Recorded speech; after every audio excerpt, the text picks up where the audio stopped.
Hi everybody. I want to make a real quick video. Uh, haven't made one in a while, so I'm gonna make one. I picked up a couple new guns, 3 new guns actually, for the channel. Probably gonna end up getting rid of them, except for maybe 2. But one of the things I picked up 222s. This is a cover my serial number. Thompson Center. Thompson Center, 22. It's pretty much a direct copy of the 1022 Ruger, except it's got a lot of pretty awesome features. It comes with one of those fiber optic deals. They're pretty cool, and it's threaded half by 28 already from the factory, and it's kind of cool because it's got like this little O-ring right here too. So that way, when you tighten this down, it's tight, but you can still get it undone. You don't need a tool to take it off. It's got a swing swivel right here, or a little spot for that to go. It's got one back here at the rear, and these are Magpul. Or no, it says Thompson Center, but it's modeled after the Magpul stock. These are free floated all the way across here, which is kind of awesome. How I know that is I was able to run a dollar bill all the way up here and all the way back out, no problem. Didn't snag on anything, so that's how I know it's free floated.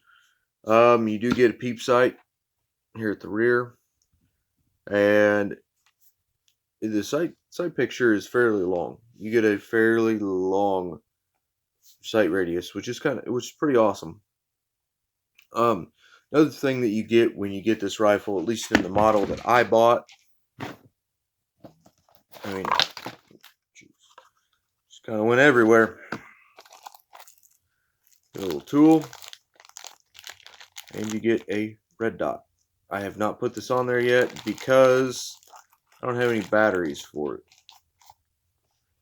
When I bought it, the batteries were dead. It should have been turned off, but it wasn't. When I looked at the rifle, the batteries worked. But, is what it is. So I got to get batteries for a red dot. And yes, it is a made in China red dot. I might just put this up on Facebook Marketplace and get rid of the damn thing and go out and buy an actual red dot and not a wannabe red dot.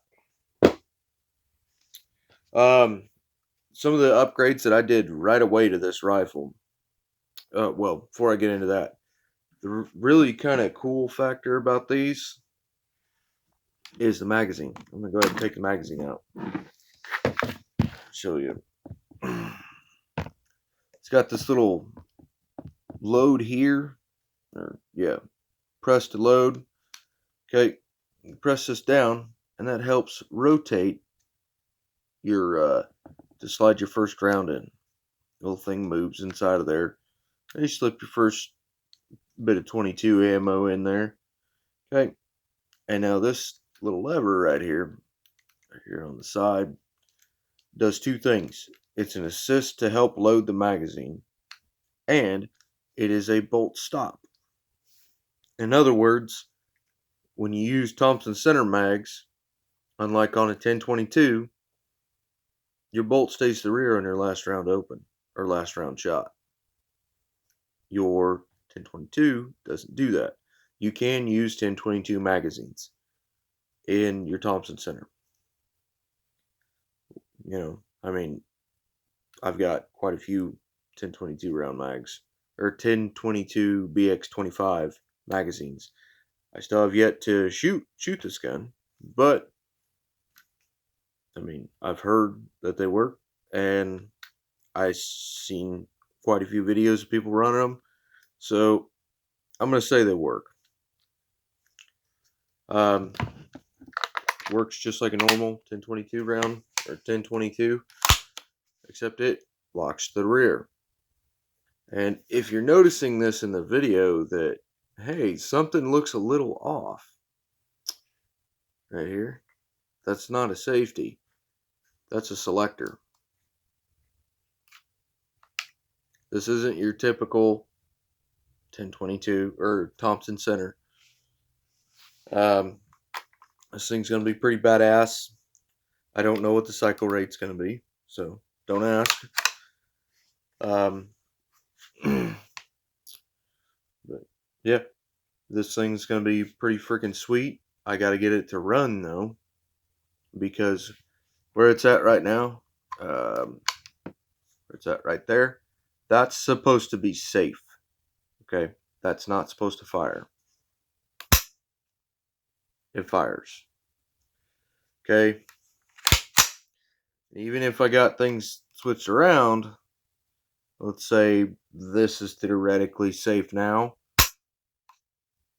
fires. Let's put it in semi mode. It fires in all three positions. So, I don't know. I'm going to have to get a hold of the manufacturer, the trigger group, talk to them, get the shit sorted out, and go from there. But, oh, another thing that your Thompson Center should come with is a Thompson Center case. That's what should come with it. I didn't buy the crazy, all I spent was $380 on this thing. And I can justify spending that. No, I'm right. This is a Magpul stock. It says Magpul right there.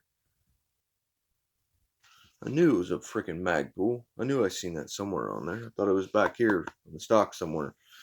But it's already got your square drop. I'm assuming that's either square drop or M-lock.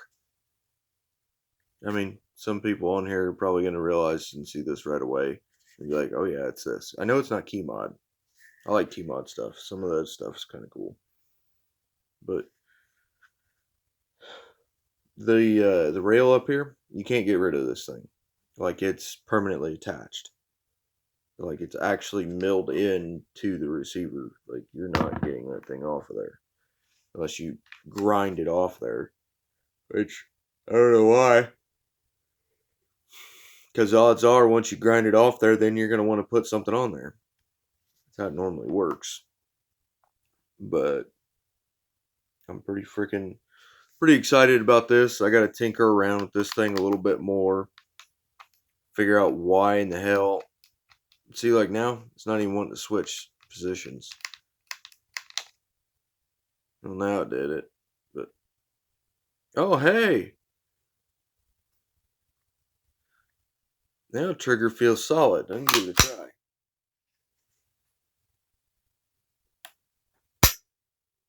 Still goes off. Damn. That sucks. That sucks. Spend almost $400 on a trigger kit, and damn thing doesn't work the way it's supposed to. And then another $380 on a gun. That's before tax on both of those. At least that's just what the price range is in my area. But I like this little shit. It feels good to me. The stock needs to be a hell of a lot longer. But I can get a good cheek piece lined up with this, with the back rear sight and then the front sight, and I can just, it feels real good. The way that this is angled and slash dips in right here, it's got some minor grooves, but right here, and then it's got like some raised checkered diamond pattern stuff, like how you got for your diamond plate on like your diamond plate toolbox. That's what this stuff looks like right here. I mean, it looks identical to it, and it's on both sides. So, I mean, overall, I'd rate this gun from out of the box for somebody who's wanting to do that. How can I say it? Get an overall good gun, or not so much a good gun, just a useful gun. I don't like using that term "good gun" because all guns are good, unless they're high point. I know I pissed some people off there, but an overall like practical, like actual usability. Like if you live in a gun friendly state, I don't live in one, so I can't buy a suppressor for this. So, but you could put a really nice suppressor on here. You could form one it and make your own suppressor if you wanted to.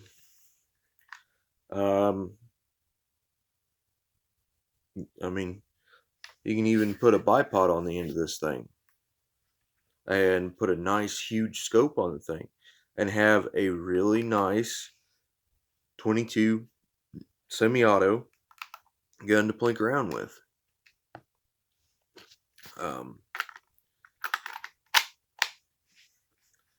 I really like this thing. I'm glad I bought it. It's pretty freaking awesome. Let's see how much time I got left. Oh, I got a little bit of time. Then I'm gonna set this one down, and I bought another 10 or another not 10-22. I bought another 22 caliber gun. It's right here. This right here is a Ruger Mark III. Yes, it's a Mark III. It does have a magazine disconnect safety in the damn thing. I can't even put the gun. I can't even move this up to put it on safe without the magazine in there, which is kind of dumb. I need to get rid of that shit. I can get on. There's a little website that I can get on to buy shit that overrides the internals in there. Basically, I just swap out some internals and then I'm golden. I've wanted one of these for a long time.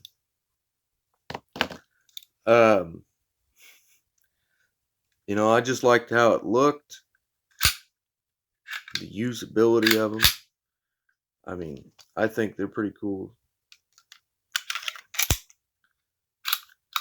And it is unloaded.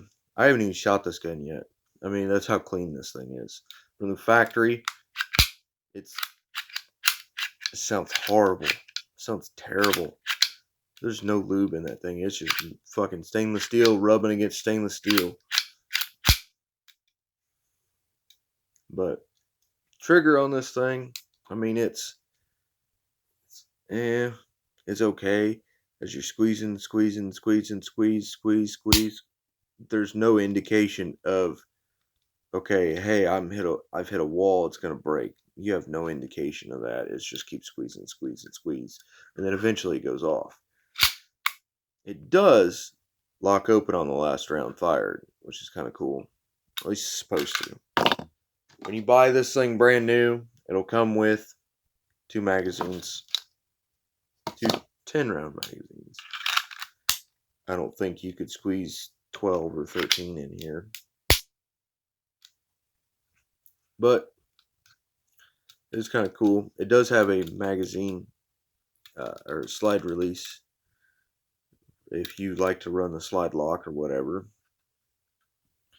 And here's your safety. And then this pin right here, I'm not exactly for sure what this pin behind the grip right there goes to. But that's kind of cool. I've wanted one of these since I was probably in high school. Me and a friend of mine were contemplating guns for the zombie apocalypse. This is back when I was a young teenager and didn't know shit about anything. My buddies were all picking all these fancy ass ultra tactical shit.